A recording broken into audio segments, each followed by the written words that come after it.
तो चलिए सीधे मुद्दे पर आते हैं और 1886 के ब्रिटिश इंडिया के 5 जेल सर्कुलर्स का विश्लेषण करते हैं, यानी लगभग 138 साल पुराने दस्तावेज। जरा सोचिए, क्या आज की सरकारी या कॉर्पोरेट ब्यूरोक्रेसी सच में कोई नई चीज है? इन पुराने पीले पड़ चुके पन्नों के जरिए हम उस वक्त के कॉलोनियल एडमिनिस्ट्रेशन की एक बेहद दिलचस्प डुअल रियलिटी यानी दोहरी सच्चाई को समझेंगे। ये देखना वाकई हैरान करने वाला है कि उस जमाने में कागजों पर शासन आखिर चलता कैसे था।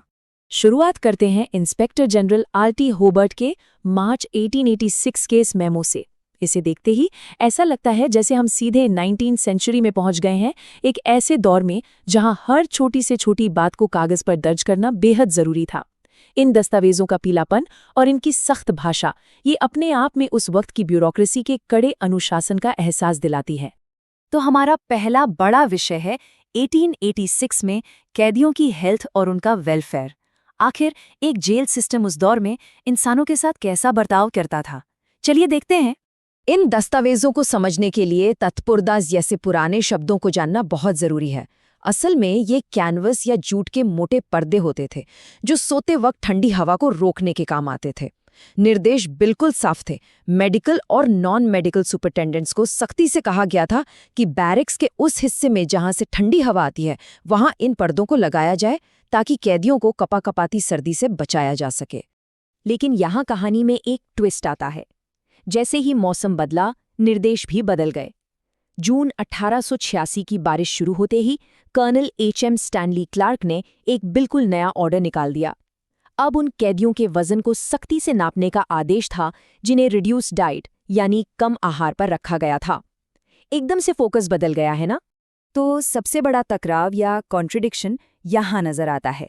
एक तरफ सर्दी से बचाने के लिए पर्दे दिए जा रहे हैं जो कि उनकी भलाई का हिस्सा लगता है, और ठीक उसी समय दूसरी तरफ खाना कम करके उनके शरीर के वजन पर बिल्कुल बाज जैसी नजर रखी जा रही है। कल्याण और दंड का ये अजीब सा कॉम्बो उस वक्त की ब्यूरोक्रेसी की असलियत को बहुत बखूबी दर्शाता है। अब बढ़ते हैं अपने दूसरे पहलू की तरफ, जहां फोकस इंसानों से हटकर सीधे पैसों और राज्य के संसाधनों पर आ जाता है। यहाँ बात एक एक पैसे और एक एक कील तक की होने लगती है। 8 जुलाई का ये सर्कुलर देखिए, जो examiner of public works accounts की तरफ से भेजा गया था। ये दिखाता है कि रोजमर्रा के छोटे मोटे सामान की खरीदारी के लिए भी कितनी ज्यादा पेपर पुशिंग यानी मेटिकुलस डॉक्यूमेंटेशन की जरूरत होती थी। सरकारी खजाने से खरीदी गई एक छोटी सी चीज का हिसाब भी इधर से उधर नहीं होना चाहिए था। सरकार इस मुद्दे पर बिल्कुल कॉम्प्रोमाइज नहीं करती थी। अगर इस भारी भरकम टेक्स्ट को थोड़ा सिंपल भाषा में समझे तो प्रशासन हर महीने का एकदम सटीक हिसाब मांगता था।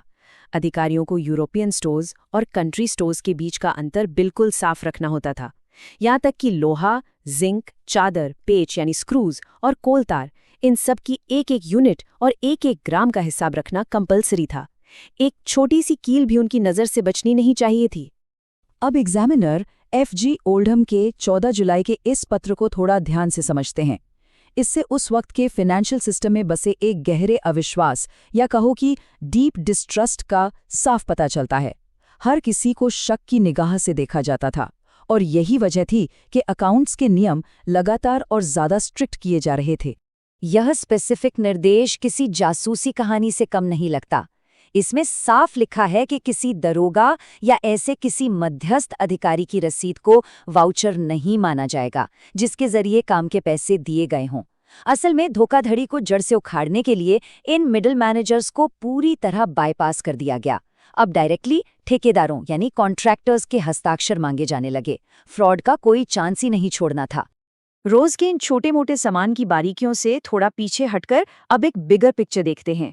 यह समझना बहुत जरूरी है कि इतनी विशाल ब्यूरोक्रेसी अपने आने वाले कल की प्लानिंग कैसे करती थी। सिर्फ आज का हिसाब नहीं, बल्कि आने वाले सालों की फोरकास्टिंग भी पूरे जोर शोर से चल रही थी। जरा ध्यान दीजिए कि कैसे एक तरफ जिंक और स्क्रूज की रोजाना ट्रैकिंग हो रही है और ठीक उसके बगल में 1887 और 1888 का एक बड़ा वित्तीय बजट बन रहा है। इस तुलना से पता चलता है कि एक सुपरिंटेंडेंट की डेस्क पर रोज कितना सारा पेपर वर्क आता होगा। माइक्रो लेवल की बारीकियां और मैक्रो लेवल का हिसाब किताब, दोनों ही चीजें पूरी शिद्दत से साथ साथ चल रही थी। इन दस्तावेजों में बताया गया है कि बनारस और फतेहगढ़ सेंट्रल जेल्स का निर्माण लगभग पूरा होने वाला था। इसका नतीजा क्या हुआ? अब उन बिल्डिंग साइट्स पर कैदियों का भेजा जाना कम हो जाएगा, जिसका सीधा मतलब ये था कि पैसेज मनी ऑफ कॉन्विक्ट्स यानी कैदियों के सफर पर होने वाले खर्च में कमी आएगी। देखिए कैसे एक छोटे से ग्राउंड लेवल बदलाव का सीधा असर पूरे साल के बजट एलोकेशन पर पड़ रहा था। तो चलिए इस विश्लेषण को समाप्त करते हुए एक आखिरी और बहुत ही जरूरी सवाल पर विचार करते हैं। इंसानी वेलफेयर को मैनेज करना और उसके साथ ही साथ एक एक पैसे का सख्ती से हिसाब रखना, क्या ये पुरानी दोहरी सच्चाई 1886 से लेकर आज तक सचमुच बदली है?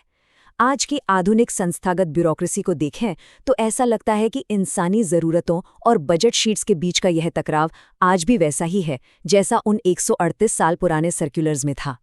यह अपने आप में एक बहुत ही गहरा विषय है जिस पर ज़रूर सोचिएगा।